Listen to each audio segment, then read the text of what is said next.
നമസ്കാരം, ഞാൻ ഡോക്ടർ വിസ്മയ ദാമോദരൻ. നമ്മൾ ഇന്ന് ചർച്ച ചെയ്യുന്നത് ഈ ചൂടുകാലത്ത് ഡീഹൈഡ്രേഷൻ ആവാണ്ടിരിക്കാൻ വേണ്ടി നമ്മൾ ഉൾപ്പെടുത്തേണ്ട 7 ഭക്ഷണങ്ങൾ എന്തൊക്കെയാണ് എന്നതിനെ പറ്റിയിട്ടാണ്. അതിൽ ആദ്യം പറഞ്ഞത് കുക്കുംബറാണ്. അതായത് കക്കിരിക്ക കഴിക്കുന്നതുകൊണ്ട് നമ്മുടെ വയറ്റില് തണുപ്പ് നിലനിർത്താനും ഡീഹൈഡ്രേഷൻ ആവാണ്ടിരിക്കാനും നമ്മളെ സഹായിക്കുന്നുണ്ട്. പിന്നെ പറയുന്നത് ഇളനീരാണ്, അതായത് കോക്കനട്ട് വാട്ടർ എന്ന് പറയും. അതായത് ഇതിൽ ഒരുപാട് ഇലക്ട്രോലൈറ്റ് ഉൾപ്പെടുന്നതുകൊണ്ട് തന്നെ നമുക്ക് ക്ഷീണം വരാതെയും നമ്മുടെ ശരീരത്തിലെ താപനില നിലനിർത്തി കൊണ്ടുപോകാനും ഇളനീരിന്റെ വെള്ളം നമ്മളെ സഹായിക്കുന്നുണ്ട്. പിന്നെ പറയുന്നത് മാങ്ങയാണ്. മാങ്ങ കഴിക്കുന്നതുകൊണ്ട് ദഹനം പ്രോപ്പർ ആവാനും അതുപോലെ തന്നെ ഡീഹൈഡ്രേഷൻ ആവാണ്ടിരിക്കാനും നമ്മുടെ ശരീരത്തിൽ ഒരു എനർജി ഉണ്ടാക്കി തരാനും മാങ്ങ കഴിക്കുന്നതുകൊണ്ട് നമ്മളെ സഹായിക്കുന്നുണ്ട്.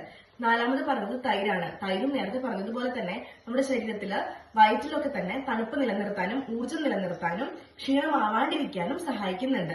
മോരുവെള്ളം അല്ലെങ്കിൽ തൈര് ദിവസത്തിൽ നമ്മൾ ഭക്ഷണത്തിന്റെ കൂടെ ഉൾപ്പെടുന്നത് വളരെ സഹായകരമായ ഒന്നാണ്. പിന്നെ പറയുന്ന കാര്യം പറയുന്നത് തണ്ണിമത്തനാണ്. ഈ തണ്ണിമത്തനില് 90% വെള്ളമായതുകൊണ്ട് തന്നെ നമ്മുടെ ഇടയിൽ ഒരു സ്നാക്സ് എന്ന രീതിയിൽ തണ്ണിമത്തൻ ഉൾപ്പെടുത്തുന്നതുകൊണ്ട് നമുക്ക് ക്ഷീണം വരാതിരിക്കാൻ, അതായത് ഡീഹൈഡ്രേഷൻ ഉണ്ടാവാതിരിക്കാൻ വേണ്ടി നമുക്ക് സഹായിക്കുന്ന ഒന്നാണ്.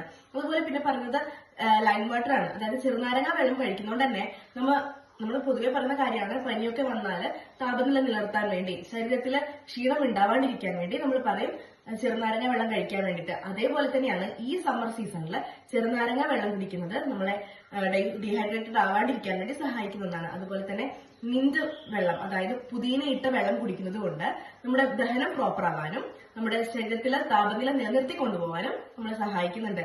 അതുപോലെ നമ്മുടെ ഈ ഒരു സമയത്ത് നമ്മൾ ഡയറക്റ്റ് സൂര്യപ്രകാശം ഏൽക്കാണ്ടിരിക്കാനും അതുപോലെ തന്നെ ദിവസവും 2 ലിറ്റർ വെള്ളം നമ്മൾ എന്നും കുടിക്കാനും പ്രത്യേകം ശ്രദ്ധിക്കുക.